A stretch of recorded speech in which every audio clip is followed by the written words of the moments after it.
I'm Alex Villarreal with the VOA Special English Education Report. On July 9th, South Sudan becomes the world's 193rd nation. In January, almost 99% of voters chose independence from the North. South Sudan will also be one of the world's least developed nations. This follows years of war and neglect by the Sudanese government in Khartoum. South Sudan is about the size of France, yet it has only 50 kilometers of good roads and almost no public electrical power or other basic systems. Illiteracy rates are high. There are estimates that more than 80% of the population cannot read or write. There are 5 universities. 3 of them moved their operations to the north during the war. The southern government has brought most of the students back. Officials estimate that about 25,000 students have registered at the 5 universities. Classes were supposed to start in April, but the Ministry for Higher Education in the South has now moved the opening date to the middle of May. The government pays for food and provides housing for students. But Higher Education Minister Joseph Ukel says finding enough space was one reason for the delay. Another issue is money. The government in Khartoum will pay for the schools until July. Mr. Ukel says the southern government's proposed budget for this year does not include any money for the universities. Then there is the problem of teachers. Almost 75% of the lecturers are from the north. They are not likely to travel to the south to continue teaching for their schools. Mr. Ukel says his ministry has asked southern Sudanese teachers outside the country to return. William Dang heads a commission supervising the return of 90,000 former fighters to civilian life. He says most of the soldiers who have come out of the Southern Army need education and training. He said, the skill they only know is soldiering. Now you must train them with life skills, such as carpentry, making bricks, and also small agriculture or microfinancing. Only 4% of good land in South Sudan is being farmed. Millions of people need food aid to survive. The head of Juba University, Agre Abate, says his school can play a big part in training agricultural specialists. For VOA Special English, I'm Alex Villarreal. You can find transcripts and MP3s of our reports and other programs at voaspecialenglish.com. This is the VOA Special English Education Report. Web browsers first appeared on computers in the early 1990s. Since then, the Internet has greatly changed the way people communicate. But some teachers think the changes are not all for the better. Eleanor Johnson is an English professor at Columbia University in New York City. Professor Johnson says she thinks text messaging has made students believe that it is acceptable to make bad spelling and grammatical errors. She says her students have increasingly used less formal English in their writing. She says words and phrases like guy and you know now appear in research papers. And now she has to talk about another problem in class: incorrect word use. For example, a student uses preclude instead of proceed when talking about one event coming before another. Preclude sounds like proceed, but it means prevent. Professor Johnson suspects a strong link between the rise of instant and casual communication online and an increase in writing mistakes. But she admits there may not be much scientific evidence, at least not yet. David Crystal is a British linguist who has written more than 100 books, including the book Language and the Internet. He says the actively changing nature of the Internet makes it difficult to stay current in studying its effects. But he believes its influence on language is small. He says the main effect of the Internet on language has been to increase the expressive richness of language. Erin Jansen is founder of NetLingo, an online dictionary of Internet and text messaging terms. She says the new technology has not changed existing language, but has greatly added to the vocabulary. Basically, it's a freedom of expression, she says.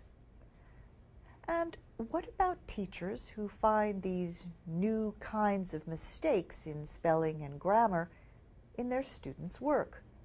What is her message to them? Ms. Jansen says she tells them not to get angry or upset, but to get creative. Teachers and educators want to get children to communicate. But Erin Jansen and David Crystal agree with Eleanor Johnson on at least one thing. Teachers need to make sure students understand the rules of language. And that's the VOA Special English Education Report. We want to know what you have to say about the effects of the Internet on language and writing. Post your comments at voaspecialenglish.com. This is the VOA Special English Education Report. Most schools in the United States receive money from federal programs. That means most schools must obey a federal law known as Title IX. It bars discrimination on the basis of sex at any educational institution that receives federal money. An exception is made for admissions at private undergraduate schools. For others, Title IX covers any education program or activity receiving federal financial assistance. The full name is Title IX of the Education Amendments of 1972. A lot of Americans may be surprised to know that it was written without saying anything directly about sports. Yet that is where its effects are best known, especially at the high school level. After Title IX became law, the number of girls who joined high school sports teams sharply increased. Research has linked participation in sports to positive effects, like better self-image, fewer teen pregnancies, and higher grades. But are these a direct result? Two recent studies suggest that the answer is yes. They offer long-term evidence that it can lead to improvements in education, work, and health. Betsy Stevenson is a business and public policy researcher at the Wharton School of the University of Pennsylvania. She compared states, looking at differences in high school sports participation and in women's education and work. For each 10 percentage point increase in sports participation, she found a 1-point increase in female college attendance. She also linked it to a 1 to 2-point increase in the number of women in the labor force. The other study looked at physical health. Robert Kessner is an economics professor at the University of Illinois at Chicago. He compared obesity rates and physical activity levels of women who had been in high school before and after Title IX took effect. He found that those who came after Title IX had a 7% lower risk of obesity 20 to 25 years later.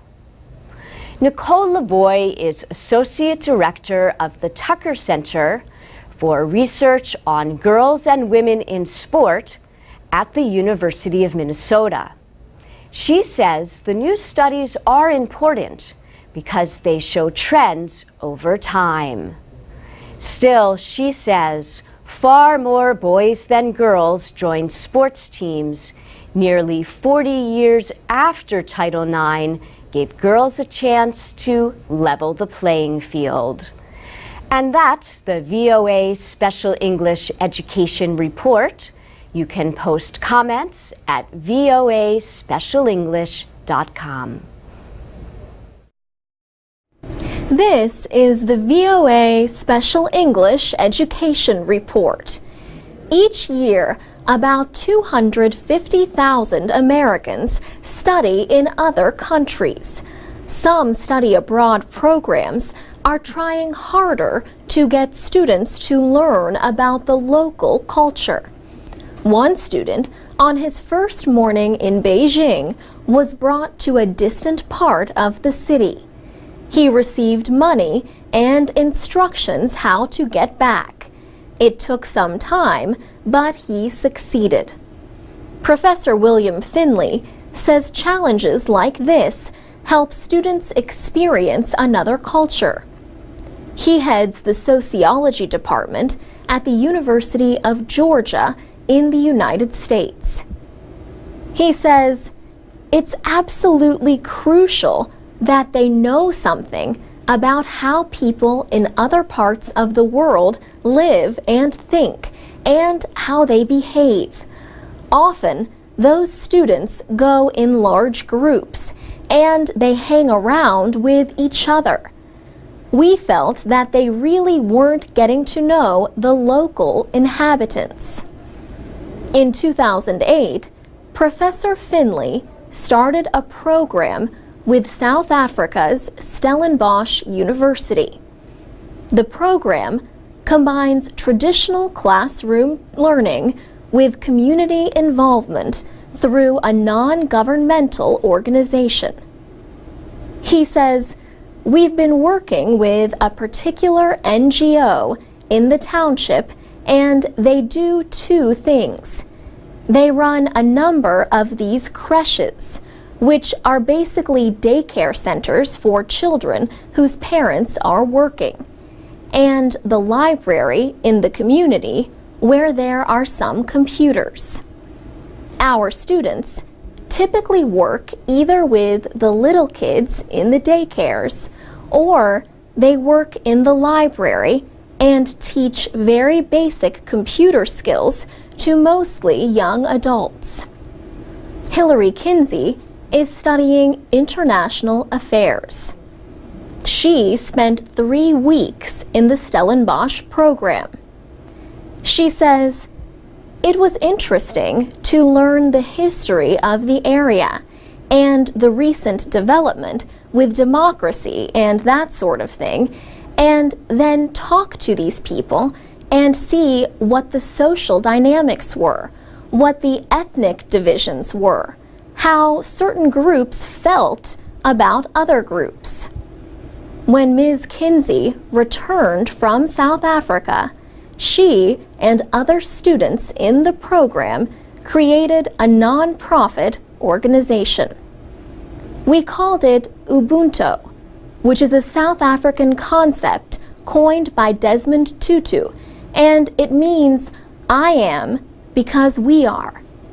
The idea is kind of based around relationships within society and what generates prosperity for the whole. And so we kind of took that notion and translated it into a larger international community. She says the goal is to help improve education and development in South Africa. For VOA Special English, I'm Alex Villarreal. I'm Carolyn Persutti with the VOA Special English Education Report. The International Primary Curriculum is an idea that began in Britain 8 years ago. Today, this curriculum is taught in more than 1,000 primary schools in 58 countries, including the United States. Educator Martin Skelton co-wrote the International Primary Curriculum, or IPC. He says for children to learn and succeed, they need a program that permits them to learn individually.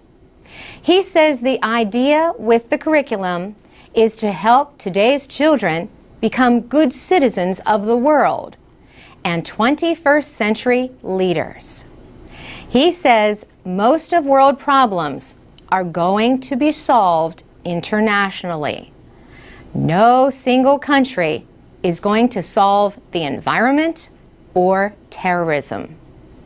Mr. Skelton says the curriculum has activities built around the development of international mindedness, starting from the age of 5. The British American School of Los Angeles is one of a few American private schools that teach the International Primary Curriculum. Second grade teacher Allison Kerr says the main goal is to engage children in the learning process. This term, for example, her class is learning about people important in history. She says the children dressed like famous people. They had to research and bring 10 written clues, and the rest of the class had to guess who the people were.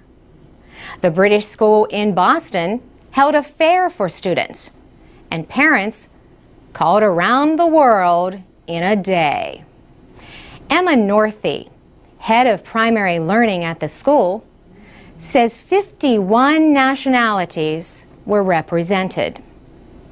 She described one activity designed to teach about similarities among different cultures. She says the children were each given a passport. They knew that they were going around the world in a day. We said to them, you have to come back with 2 similarities that you had seen between the different cultures. Even the 3-year-olds came back to me saying, gosh, you know everybody writes. Some people write going down. Some people write from left to right. Some from right to left. Another educator, Kate Foy of the British School in Washington, says the teacher's role is to enable students to discover for themselves. For VOA Special English, I'm Carolyn Persutti. Tell us if you have experience with the International Primary Curriculum and what you think of it. Share your comments at voaspecialenglish.com or on Facebook and Twitter at VOA Learning English. This is the VOA Special English Education Report. Car crashes are the top killer of American teenagers. Most of the crashes result from distracted driving, not paying attention to the road. Ryan Didone was a 15-year-old passenger in a car that hit a tree. He was one of the nation's more than 30,000 victims of traffic crashes in 2008. Nearly 4,000 deaths, about 12%, involved drivers age 15 to 20. Ryan's father, Thomas Didone, is a police captain in Montgomery County, Maryland. He said the driver of the car was inexperienced and was driving at night with a carload of kids. He was going too fast and caused one death and some serious tragedy for the rest of the community. Jim Jennings from the Allstate Insurance Company says the #1 cause of distracted driving accidents is the mobile phone. He says talking on the phone or reaching for it is like drinking 4 beers and driving. He said if you are texting while driving, you are 23 times more likely to get into an accident than somebody who is not. If you reach for a cell phone when it is ringing, you are 9 times more likely to get into an accident. Government and private groups are using public service announcements and events to bring more attention to the problem. For example, the insurance industry recently held a safety event near Washington for teen drivers. At first, 19-year-old Kevin Schumann easily avoided large inflatable dolls thrown in front of the car to represent children. He also avoided orange cones representing the edge of the road. Then, as part of the test, he started texting. He hit several cones and at least one doll. Debbie Pickford of Allstate Insurance says teens are especially at risk from distracted driving, and not just because they lack experience on the roads. She said teens do not really have fully developed brains until they are 25 years old. New legislation in Congress proposes to require all states to have a graduated driver licensing system. Graduated means teenagers start with restrictions on night driving and numbers of passengers. They could not get a full driver's license until age 18. Thomas Didone shares the story of his son's death to help educate teens and their families about distracted driving.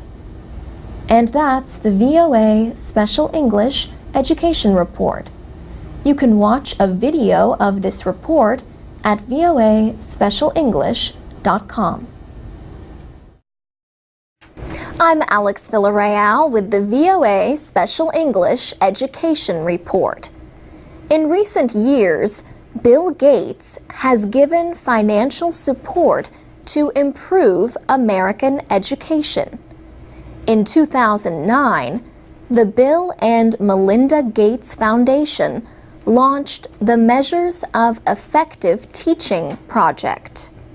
The project tests new ways to recognize what makes a good teacher. Its goal is to help educators and policymakers identify and support good teaching. The study is being carried out in public school systems in 7 American cities. Thousands of teachers volunteered to take part. They agreed to have their classes recorded on video, but only for observation by expert researchers. Last spring, the project collected digital videos of 13,000 lessons in the classrooms taught by the teachers. They were in grades 4 through 9. Researchers also collected information from students. They asked students to report their opinions of each teacher's classroom. Students were also tested in mathematics, English, and biology. Officials recently released early results of the project study. The report says teachers' past success in raising student scores on state tests is one of the strongest signs of their ability to do so again. This is known as a teacher's value added. The teachers with the highest value added scores on state tests also help students understand math or show reading ability. The results also say students know effective teaching when they experience it. The students gave comments on whether or not their teachers cared about them. They also gave opinions on how much teachers controlled or managed student behavior in the classroom. The report found that classrooms where students reported positive experiences were more likely to show greater learning gains. Another finding shows that combining different sources of information helps administrators provide better comments and suggestions to teachers. In many cases, administrators had been basing their comments on student test scores only.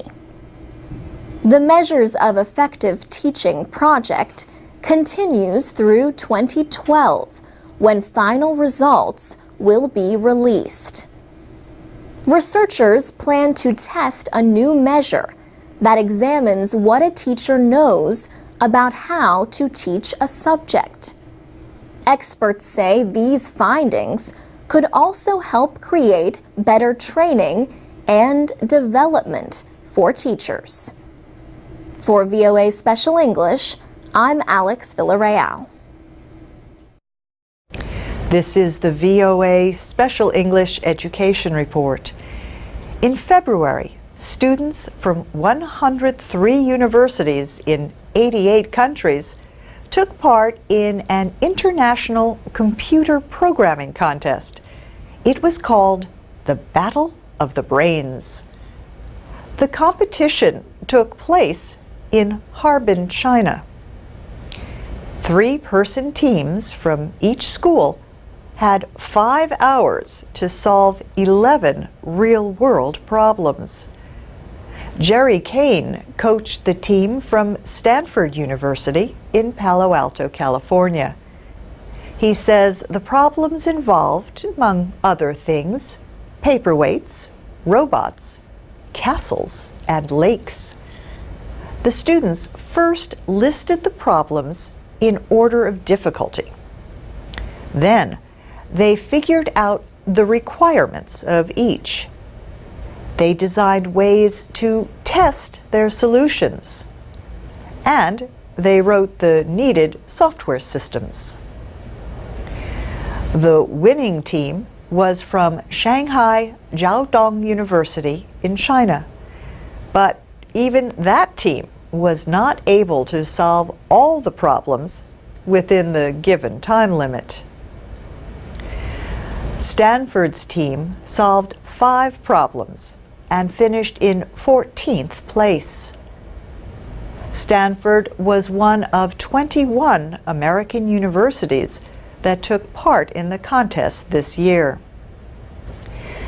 The official name of the Battle of the Brains is the ACM International Collegiate Programming Contest. It began in 1970 at Texas A&M University. The contest quickly became popular in the United States and Canada. It developed and grew as more and more schools took part in local and area contests.